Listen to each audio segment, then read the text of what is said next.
A health leader has condemned racial inequalities in the health service by saying his mother received a black service, not an NHS service, when she died. The chairman of the NHS Confederation, Lord Victor Adebowale, says his mother's death was undignified.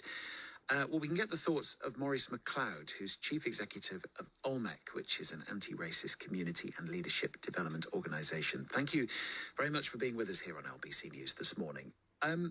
Just if you could, give me a scale of some of the issues facing the health service and people of different ethnicities at the moment.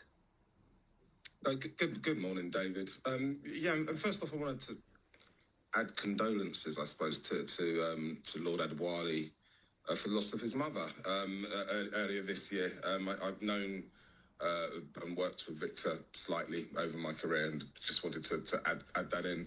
But what he highlights quite rightly, as he has been doing for years, is the disparity in service that you get if you happen to be black or you happen to not be white in this country.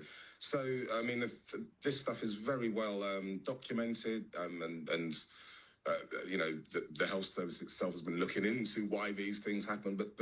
But things like black women dying nearly 4 times more like as often during childbirth as white people. Mental health, black people are more than 3 times more likely to be sectioned rather than, going to their GP and saying, hey, I think I've got a problem. They're more likely to be dragged off of the streets and arrested. And there's all sorts of, I think it's important to say, and my mother, like Victor's, my mother was an NHS nurse for over 40 years and loved the service. I think it's important to say this isn't talking about individual people within the NHS holding bad views or not being very good at their job or what have you. It's the systemic stuff. Because I know that NHS workers, many of them would say, look, we are battling to do the best we can under extreme pressure in some areas of the NHS, and we want to do the best we can for everyone who walks in through the door. Why do you think that there is, as you say, in some cases, well-documented problem? Yeah, and again, I reiterate that this isn't about individual workers in the NHS. I personally love the NHS, and they, of course, they want to treat everyone that walks through the door. But one, you're talking about very, very squeezed resources, as you've just said, and when resources are squeezed, what often happens is services need to decide, okay, where are we going to put our money? We're going to put it here, or are we going to put it there? Are we going to put it into this service or that service?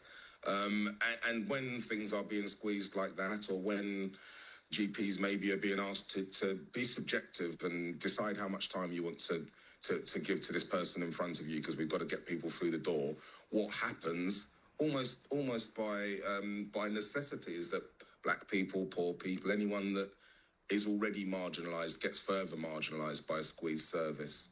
So it's not, so like I say, it's not about individuals. It's not a slight on them. It's, to be honest, we've run our really important NHS into the grounds over decades. The NHS, the people working for the NHS, it is a very diverse organisation. There are people who come from all over the world to come and work for the NHS here in Britain. But does that representation get to all the areas that it needs to? Is there a problem with people not understanding perhaps different issues and different situations for people of different ethnicities? Yes, that's a really good point. As is kind of well known, the NHS is almost a quarter made up of people who aren't white. Almost a quarter, 24% of the NHS staff is black, Asian, or minority ethnic. But only 10% of the NHS trust board. So, you have the familiar situation where the further up the organisation you go, the whiter it gets. And I do think that has an impact when you're talking about planning services, when you're talking about thinking what might or might not be important. When the service doesn't reflect the people that it's serving. Because we should say as well, I should reiterate this, but of course Lord Adebowale and his mother were both, people embedded in the NHS.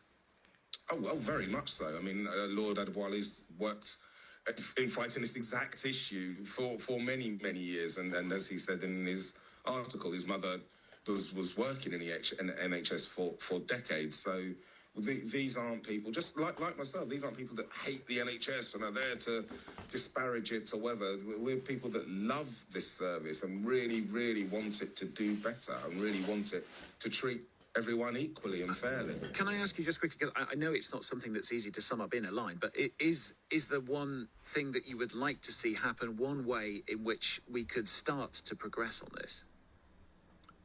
Oh, yeah, you're right. It's not as simple as, removing something that's systemic isn't simple, but acknowledgement that that's there, which we kind of have got, but I'd want to... Okay, so I suppose the easy KPI is seeing a really diverse senior team. So seeing that diversity isn't just in the sort of lower ranks, but is actually playing through into the decision makers. I think that in itself doesn't make the difference, but it would show that the difference is being made.